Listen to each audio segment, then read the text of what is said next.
What is going on, YouTube? This is Acid Root. So I'm going to review the second and final album by Eazy-E. Basically, this project is called Straight Out the Streets of Motherfucking Compton, and it came out in early 1996.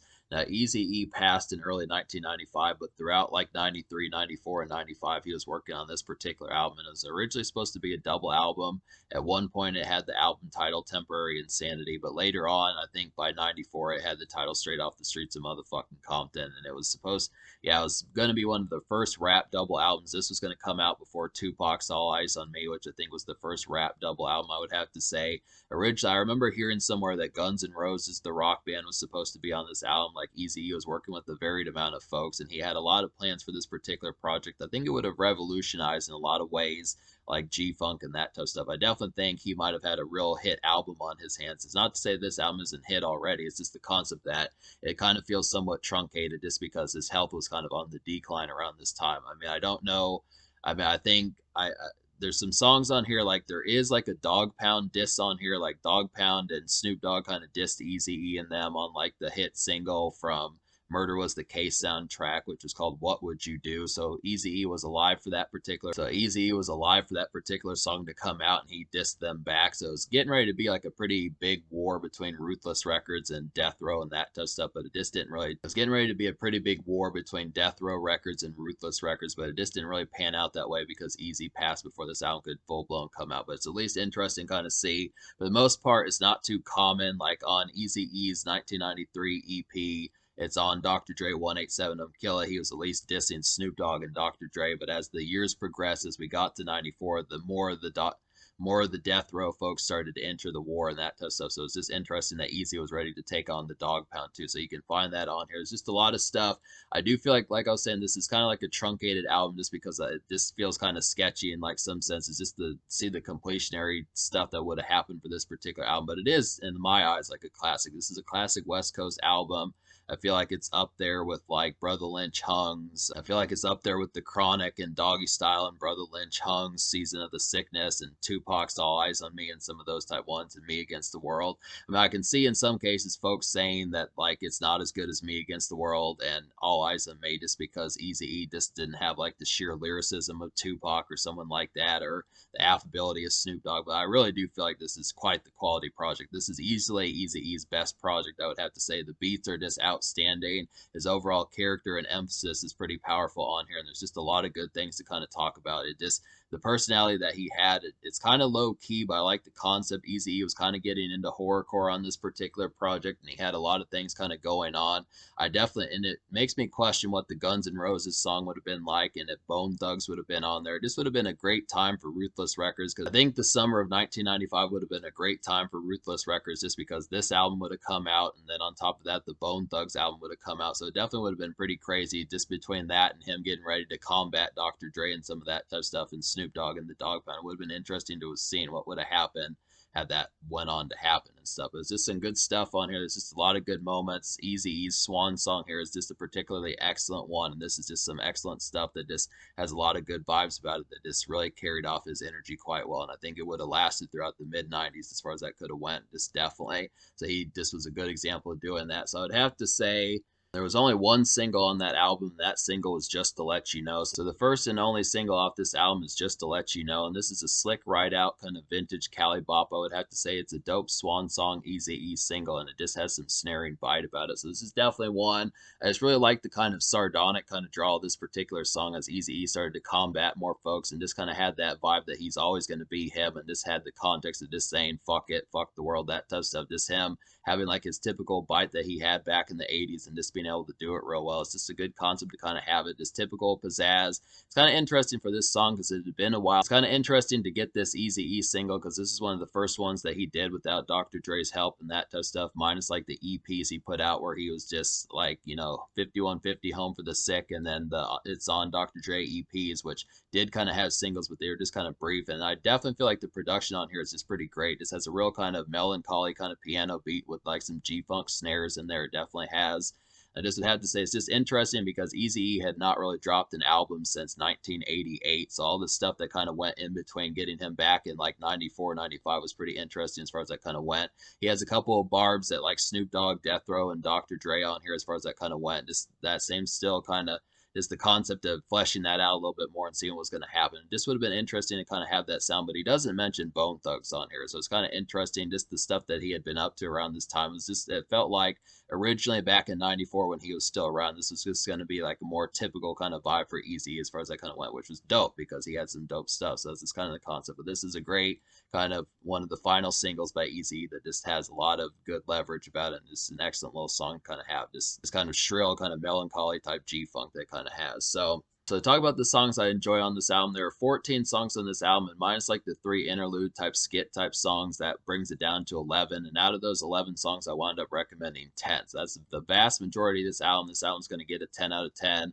But yeah, First Power, Lickin', Suckin', Fuckin', and Eternal E are all kind of more skit like interludes that don't really have rapping and much of productions on there. So I'm just going to kind of skip over those, but they do enhance the project, I suppose, in some sort of sense, but that's just, I'm not going to really rate those particular songs. I'm just going to focus on the 11 songs. So yeah, to talk about real quickly, the only real song that I didn't recommend, which would just be My Baby's Mama. Now, this is a good song. I do like to talk about the only song I don't recommend on here, which is My Baby's Mama. This is a pretty solid song, I would have to say, but I just didn't recommend it just because I didn't like the production as much. It does have a good topic on here, just talking about babies' mothers that are just kind of scandalous and that type of stuff, that are just out for money and some of that type of stuff. But it just didn't. I mean, the arrangement's pretty good. This just felt like Eminem, just on like some Kim hating type shit before Eminem was even around and that sort of stuff. So this is just a good example of Eazy-E just kind of flaming like his baby mothers, just being pissed with them and that type of stuff. Just the sort of concept. I mean, it is a good song, and I would almost consider it, but the production just was not quite as hitting for me. It's just kind of more stark, just kind of more 87, 88 type vintage type beat as far as that kind of went. It's just one that I just question how commonly I would listen to it in the sense, but it's just kind of one of those.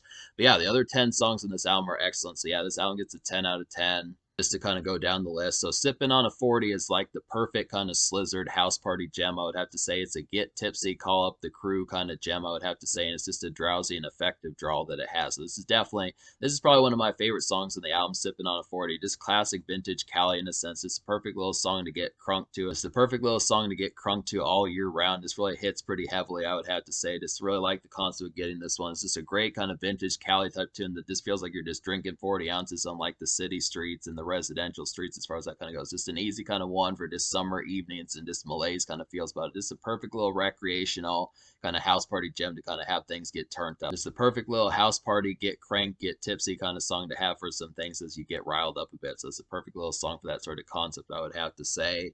So a nice cut on here is Sorry Louie. This is kind of a grim, like darker West Coast type cut, I would have to say. It's a new angle for Eazy-E that works pretty well, and it's almost kind of horrorcore, I would have to say. So there are some songs on here that kind of feel like horrorcore-like, I would have to say. Songs like Sorry Louie, Creep and Crawl, and What Would You Do are definitely some good ones for that, and they fit Eazy-E pretty well. So I'd have to say I like the concept of getting some of these, but Sorry Louie is definitely kind of one in the neighboring community of horrorcore.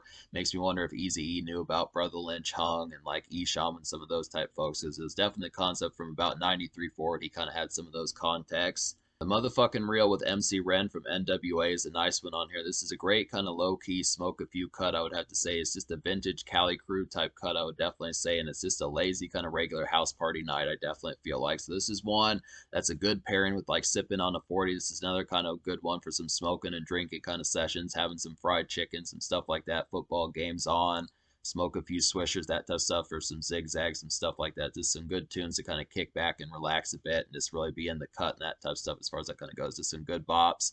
I really feel like the Motherfucking Real just has a real lazy kind of really getting stoned kind of beat, I would have to say. It's just a great song to kind of have MC Ren on. It's a classic pair up from like the NWA days, I would have to say. Old School Shit's a pretty highlighted one on here. This is just a turned up and get cranked and riled song, I would have to say. It's just a good evening craze, definitely, and it's just kind of vintage West Coast jazz, I would have to say. So this is one that has BG Knockout, Dresta, and Silk E, and BG Knockout and Dresta were also on Eazy-E's Real Compton City G's, or Real Motherfucking G's from his 1993 EP. So that's a good highlight off that. The Dr. Dre disc, it's good to get those guys back in the fold again. They're on here a couple of times, so they've got some good bops on here. So this is just kind of a nice one. Old School Shit is definitely one that just kind of is like a pretty litty song. It's definitely a real turned up kind of song. This is more cranked up than Eazy usually gets. And it's just interesting getting him on some of these productions just because like he was kind of on some G-Funk in 92 and 93 and stuff, the EPs that he dropped. But this is just kind of more interesting to get him in a more lively song just without like Dr. Dre and NWA type productions that kind of help and stuff. So it's just interesting in like a regular album fold to see some of the stuff that he was kind of doing. This is kind of like, I don't know if Eazy-E did mosh pits back in the day, but this is definitely one that's just a pretty wild song. That's pretty good pairing once again with Sipping on a 40 and the motherfucking real. So a lot of these are just really kind of like Compton and just Cali Streetz, just easy kind of house party type tunes for that sort of stuff. It's really kind of house, more residential affairs as far as that kind of goes. But these are just some nice get cranked ones.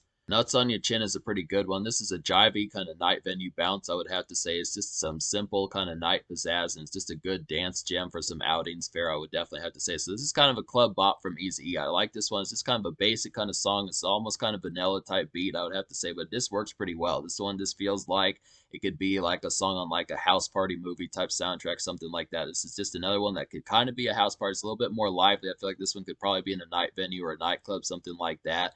There weren't a ton of like nightclub songs really back in the 90s as much. I mean, it was something that kind of got fleshed into, but this is a good example that Eazy-E was starting to cross into that territory and just be able to do it. I feel like Nuts on Your Chin, this has a real kind of vivid bounce about it that just works pretty damn well. Hit the Hook is kind of a vivid, mellow ladies track. I would have to say it's a pretty nice highlight on here. It's more refined, definitely. And it's kind of like a pseudo sequel to Gimme That Nut off of Eazy-E's 1993 EP, I would have to say. And it's just a good R&R kind of gem. So this is kind of like a good smash session type song for the ladies, that type of stuff. It's a good kind of easy bop to kind of have it. This is so refined. I really like the beat on this song quite a bit. It's one of the album's better beats. This has a real kind of mellow kind of vibe that just hits extremely hard. I just like the concept of it. And then there's like some horrorcore beats by Eazy-E that just work pretty well. So Creep and Crawl is definitely a nice one. This is a good alternative to Dre's Deep Cover. I kind of feel like Eazy-E probably purposely did that just to kind of, I feel like Eazy-E kind of purposely did that just to kind of take further jabs at Dr. Dre and that type of stuff. This is just kind of a manic, dark, shrill horrorcore type cut that just, this is just a manic, dark, shrill horrorcore type cut that just works pretty damn well. And it's just an overall smooth hit. So this is just kind of one that just kind of has like that Cali emphasis, the sort of stuff that Dr. Dre and Snoop Dogg did with Creep and Crawl is the sort of dark, shrill type stuff that Dr. Dre and Snoop Dogg kind of did with songs like Murder Was the Case and Deep Cover. And I like the fact that Eazy-E handles these type songs pretty well. I think it was just kind of a sneering response to those type songs. So he really had some jabs at Death Row and Dr. Dre and them on this particular album. And it just works pretty well. I think that it would have been a pretty even and fair based beef to kind of see how that would have turned out back in those days. Pretty dope. Then What Would You Do is another horrorcore highlight that just works pretty damn well. This is a grim kind of horrorcore response to Dog Pound's kind of diss single, What Would You Do, that they named after their Murder Was the Case soundtrack singles. That's a good one to kind of have for that. It's a pretty good reply, I would have to say, and it piques interest in what would have happened had Eazy-E been around longer to kind of flesh that out more. And it's just a pretty catchy song. So this is one that kind of feels like an Eazy-E brought a new cat in here, some cat named Dirty Red. So it would have been interesting to see if Eazy-E would have put on more folks to Ruthless and that type of stuff as far as that kind of goes. It's like the concept of getting how some of these tracks would have turned out. But it's just kind of the concept. I mean, Eazy-E was very with the shit around this time. So it's interesting kind of see his responses and the way he kind of was thinking as to how things kind of happened throughout 94 and early 95 as far as I kind of went. So this is just another kind of horrorcore highlight that just hits pretty heavily. I do like the concept of it. And then the last song I recommend off this album would be Gangsta Beat for the Street. Then Gangsta Beat for the Street is a nice one. This is a lazy sunny haze, I would have to say. It's a nice beach bop for a zigzag and some smoke sessions, I would have to say. And it's just a nice malaise kind of G-funk tune. So this is definitely one. It's kind of another posse track. This is a good gem on here. This is another posse track. It has Dresta on here, BG Knockout, and a new chick named Menage a Trois. So that's a good concept to kind of get that. Definitely like the concept of that. Just a good, easy kind of mellow one. This Eazy-E verse has been recited before. This is the kind of one that's just been recycled and used on other songs like the Boys in the Hood song Gangstas from their 2005 album. So this is kind of one, this is just a good gem to kind of have. It's a real summary, kind of lackadaisical. And this one kind of has some pep. Not quite horrific, not quite gangster rap as much. It's kind of an easy kind of summertime type single. This is a song that has some summery pep about it. This feels a lot more commercial and just a lot more just ready to go in terms of like a more balmy and just kind of affable kind of sense as far as that kind of happens. Just kind of a lot more recreational, I would have to say. This is a good kind of gem that just is a little bit more lackadaisical compared to most of the rest of this album. Most of this is just kind of more horrorcore and more gangster rap type tunes and just kind of house party type fare. But I do like the concept of at least seeing some boppish type ones that almost kind of feels makeshift. This feels like a makeshift kind of Cali evening, something for like 4 or 5 p.m., something like that as the sun's kind of setting, some of that type stuff, just would have to say. But yeah, overall, this album gets a 10 out of 10. This has a lot of good appeal about it. And even though this is kind of a sketchy album, just in terms of how Eazy-E was going to complete it and stuff that he was working on as it was kind of truncated and that tough stuff, I still feel like the quality of this album just hits pretty heavily. There's just some good bops on here. I like the fact that Eazy-E was getting into horrorcore. I like the fact that he knew about the Dog Pound diss and dissed them back, in addition to dissing Snoop Dogg and Dr. Dre and Death Row and some of that type stuff. I like these kind of house party songs. Like I like some of these house party songs like Old School Shit, The Motherfucking Real, and Sipping on a 40. I like the single Just to Let You Know, and some of these other ones like the ladies songs like Hit the Hooker and some of those type ones work pretty damn well. And the Club Bop Nuts on Your Chin is just a nice one. So there's just a good variation. I would almost damn near have to say, had this album come out in the double album format that it was supposed to in the summer of '95, I think this probably would have been Eazy's one of Eazy's best, and it probably would have put him further on the map. And it just would have been an interesting sight. I definitely think this would have been an interesting album to have seen how it would have come out originally in the summer of 1995 as a double album, just to see what would have happened, just between like the beef with Death Row and everything else that was happening, just between that and Bone Thugs and all the things that Eazy was kind of getting into around that time. So it would have been pretty crazy, just that concept. But this is a pretty great project, and you get just a small taste of what that album is supposed to be like, and it just hits heavily. This is one of Eazy's best. I feel like, to me, this is better than Eazy does. It just has more hits, and these in some cases are better than the NWA albums. In some cases, this is better than the NWA albums, despite the fact that those were more revolutionary. So I just would have to say that's the concept. The social score, I'm going to go ahead and give like a 9 out of 10, just because I feel like Eazy-E just doesn't get enough credit. I feel like this has some social appeal about it, and it definitely works. But I just question this. I mean, I look after it like Eazy-E compared to Tupac, Biggie, Big Pun, some of those type people, just doesn't get the main kind of lion's share of credentials that he needs. So I just question the social appeal of it. I mean, I like Just to Let You Know, but I just question, apart from that one song, I just feel like still Eazy-E kind of still somewhat feels like a relic in like today's times, which is not a bad thing. But I just look after the concept that I still think the questionnaire of whether or not he would have had a hit single as large as like Gin and Juice by Snoop Dogg or Let Me Ride by Dr. Dre or Nothing But a G Thing. I think he probably would have at least charted modestly, but I just don't know if he would have gotten, I don't know if he would have full blown gotten back into the swing of things and been like a top selling rap artist, just at like top 10, top 5 singles and that type of stuff. But I do feel like it's pretty quality. I mean, this is a classic album in my eyes. And I just feel like there's a lot of good stuff to talk and see about it and just that type of stuff. So it just hits pretty heavily. In terms of the future, that's difficult because Eazy-E is deceased, but I've reviewed everything by Eazy-E now, so that's completely complete. I have his whole catalog done, so you can check out the Eazy-E playlist and just see all the reviews I've done and that type of stuff. So there's just some good stuff here. I'd recommend checking out this one, and we're just going to get to some more of these. But yeah, all the Eazy-E stuff is taken care of, so go dive into some of these and see what he's done across the years.